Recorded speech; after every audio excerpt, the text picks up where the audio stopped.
வணக்கம் நண்பர்களே. நாம தினமும் யூடியூப் பார்க்கிறோம், வாட்ஸ்அப்பில் மெசேஜ் அனுப்புகிறோம், வீடியோ கால் பேசுகிறோம். ஆனால் ஒரு சிறிய மெசேஜ் ஒரு வினாடிக்குள் அமெரிக்காவுக்கே எப்படி சென்று விடுகிறது தெரியுமா? இன்டர்நெட் எல்லாம் சாட்டலைட் மூலம் வருகிறது என்று நினைத்தால் இன்னைக்கு உங்களுக்கு ஒரு பெரிய ரகசியம் தெரியும். உலகத்தின் உண்மையான இன்டர்நெட் பாதை கடலுக்கு கீழே இருக்கிறது. ஒரு சிறிய கிராமத்துல ஆரவ் என்ற சிறுவன் யூடியூப் வீடியோ பார்த்து கொண்டிருந்தான். திடீரென்று இன்டர்நெட் ஸ்லோ ஆகிறது. ஆரவ் கேட்கிறான், இந்த இன்டர்நெட் எங்கிருந்து வருகிறது? அடுத்த நாள் பள்ளியில் அவன் ஆசிரியரிடம் அதே கேள்வியை கேட்கிறான். சார், இன்டர்நெட் உண்மையில் எங்கிருந்து வருகிறது? அப்பொழுது ஆசிரியர் ஒரு மெல்லிய கண்ணாடி கேபிளை காட்டுகிறாரு. இதுதான் ஃபைபர் ஆப்டிக் கேபிள். இது சாதாரண வயர் இல்லை, ஒளி ஓடும் பாதை. நாம் அனுப்பும் போட்டோஸ், வீடியோஸ், மெசேஜஸ் அனைத்தும் சிறிய டேட்டா பேக்கெட்ஸாக மாறுகின்றன. அவை இந்த ஃபைபர் கேபிள்களின் உள்ளே ஒளியாக பயணம் செய்கின்றன. ஆமாம், இன்டர்நெட்டில் ஒளிதான் ஓடுகிறது. அதனால்தான் வீடியோ கால் ஒரு வினாடிக்குள் கனெக்ட் ஆகிறது. இந்தியாவிலிருந்து சிங்கப்பூர், துபாய், ஐரோப்பா, அமெரிக்கா வரை ஆயிரக்கணக்கான கிலோமீட்டர் நீளமான கேபிள்ஸ் கடலுக்கு கீழே போடப்பட்டிருக்கின்றன.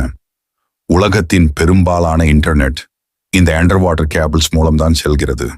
சேட்டலைட் மட்டுமில்லை, ஒளி உலகிலேயே மிகவும் வேகமானது. அதனால்தான் நீங்கள் அனுப்பும் தகவல்கள் ஒரு நாட்டிலிருந்து இன்னொரு நாட்டிற்கு ஒரு வினாடிக்குள் சென்று விடுகின்றன. உங்கள் மொபைலில் இருந்து அனுப்பும் மெசேஜ் முதலில் டவருக்கு செல்கிறது, அங்கிருந்து ஃபைபர் கேபிளுக்கு செல்கிறது, பின்னர் கடலுக்கு கீழே இருக்கும் இன்டர்நெட் பாதையில் உலகம் முழுக்க பயணம் செய்கிறது. சாட்டிலைட் இன்டர்நெட் விண்வெளி வழியாக வருகிறது, அது தொலைதூர இடங்களுக்கு உதவுகிறது. ஆனால் ஃபைபர் இன்டர்நெட் மிகவும் வேகமானது, ஏனெனில் அது நேராக கேபிள் மூலம் செல்கிறது. அதனால்தான் பெரிய கம்பெனிஸ், டேட்டா சென்டர்ஸ் மற்றும் உலக இணைய அமைப்புகள் ஃபைபர் நெட்வொர்க்கை அதிகமாக பயன்படுத்துகின்றன. ஒரு நாள் கடலுக்குள் ஏற்பட்ட நிலநடுக்கம் ஒரு ஃபைபர் கேபிளை சேதப்படுத்தியது. சில நாடுகளில் இன்டர்நெட் ஸ்லோவாக தொடங்கியது. அப்போது பெரிய ரிப்பேர் ஷிப் ஒன்று கடலுக்கு செல்கிறது. அதில் சயின்டிஸ்ட்ஸ், ரோபோட்ஸ் மற்றும் டீப் சி மெஷின்ஸ் இருந்தன. அவர்கள் கடலின் ஆழத்தில் இருக்கும் கேபிளை சரி செய்தனர். சில மணி நேரங்களுக்கு பிறகு மீண்டும் இன்டர்நெட் வேகமாக வேலை செய்ய தொடங்கியது. இப்பொழுது உங்களுக்கு தெரியும், உலகத்தை இணைப்பது டவர்ஸ் மட்டுமல்ல, கடலுக்கு கீழே ஓடும் ஃபைபர் ஆப்டிக் ஒளிதான். இந்த வீடியோ பிடித்திருந்தால் லைக் செய்யுங்கள், ஷேர் செய்யுங்கள்.